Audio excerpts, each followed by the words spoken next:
On the way home from shopping, "Daddy, why are the police watching us?" My son's small voice cracked the silence of the street like glass underfoot. His hand clutched mine tighter, warm and trembling. I turned.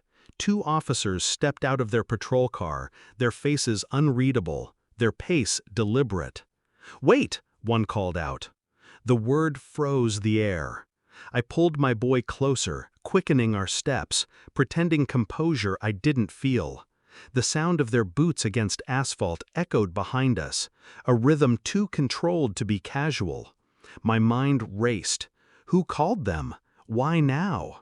Every betrayal leaves a scent, a trail, a shadow.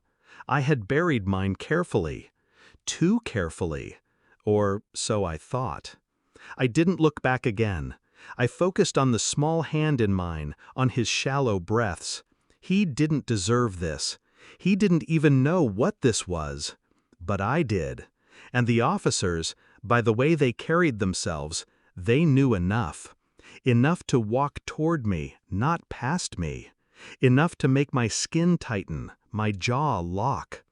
Secrets do not die quietly. They rot. They spread. They call out from beneath the surface until someone digs them up. Someone had dug. And now, the street, the police, even the child's frightened question were only fragments of something far more poisonous. The night before, her phone lit the room when she thought I was asleep. A simple buzz, a name I didn't recognize, a hesitation in the way she turned her body away from me. I knew. Not the details, not the scope, but I knew. Infidelity does not announce itself in shouts.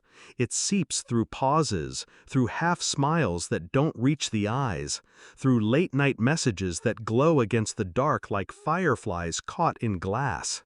I watched her type, delete, type again, her breath uneven, as if even her lungs were betraying her. I kept my eyes closed, steadying each inhale.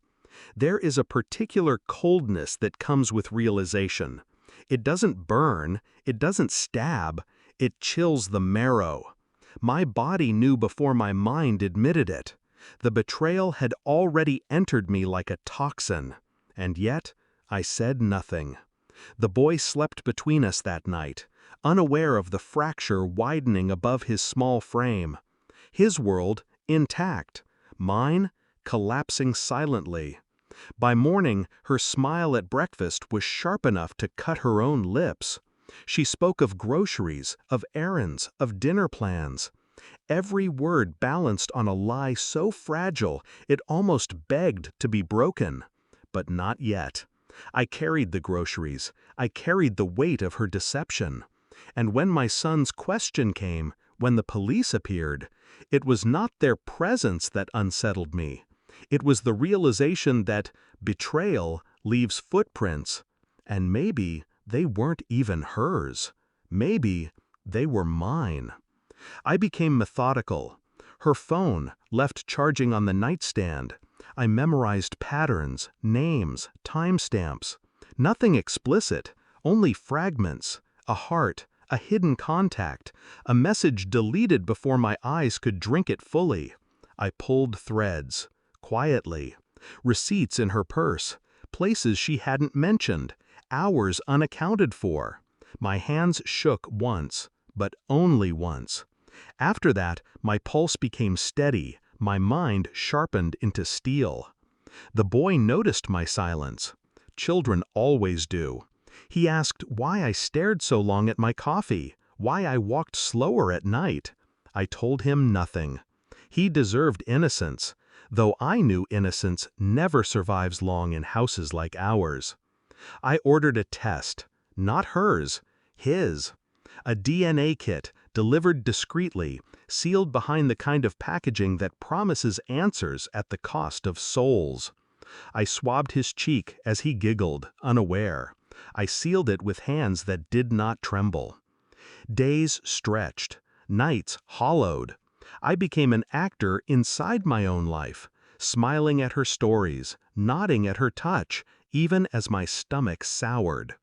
Every word she spoke became evidence against her. Every kiss, counterfeit. When the envelope arrived, I did not open it immediately. I placed it on the table, staring at it like a coffin. Answers don't come with closure, they come with cost. I opened it at midnight, alone. The results carved me open without sound. He was not mine. 8 years of laughter, of scraped knees, bedtime stories, whispered promises. 8 years of fatherhood dissolved into a single line of percentages. I read it again and again. My chest did not heave. My eyes did not water. Only silence filled me. A silence so deep it felt like drowning without water. Morning came. I set the report on the table where she would find it. No words, no accusations, just the truth in black and white. She saw it as she poured coffee. The cup trembled. Her lips parted, but no sound emerged. Finally her voice cracked. "It's not what you think." But lies cannot mend once the truth has been laid bare. I watched her crumble, arms tightening around herself, tears streaking her face like acid. She pleaded with eyes wide and desperate. I sat still, detached, a man observing the collapse of a stranger. Her collapse was not my concern. My concern lay upstairs, sleeping. Innocent, unaware that his world had just shifted on its axis.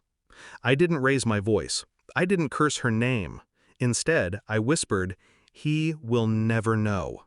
About you. About this. To him, I will always be father. To you, nothing." Her face shattered at those words, not because of anger, not because of shame, but because I had stripped her of power. She would live with her guilt rotting her from within, while I carried only clarity. I packed a single bag, papers, documents, evidence. I left her the house, the walls, the bed she had stained. But I took him. Not out of revenge, out of truth. He was not my blood, but he was my son. He had chosen me in every laugh, in every frightened grip of my hand. Biology could not erase that. She screamed then, screamed like an animal in a trap. But I did not turn back. Her screams belonged to the house now, to the lies. The police did not arrest me that day. They only watched. They only followed. Perhaps someone had called. Perhaps no one had. It didn't matter. Their presence was a reminder. Truth has a way of surfacing, no matter how deeply buried. I hold his hand now, walking down the street, his small voice asking questions I will never answer fully. He looks at me with trust, with innocence still intact, though fragile. I know one day he will ask again. He will want to know. And when that day comes, I will tell him, "I chose you." Not because I had to, but because betrayal cannot dictate who we are. Only truth can. As for her, she will live in silence, trapped inside the ruins of her own making. I feel no pity, no anger, only clarity. And clarity, I've learned, is colder than revenge. The truth did not break me.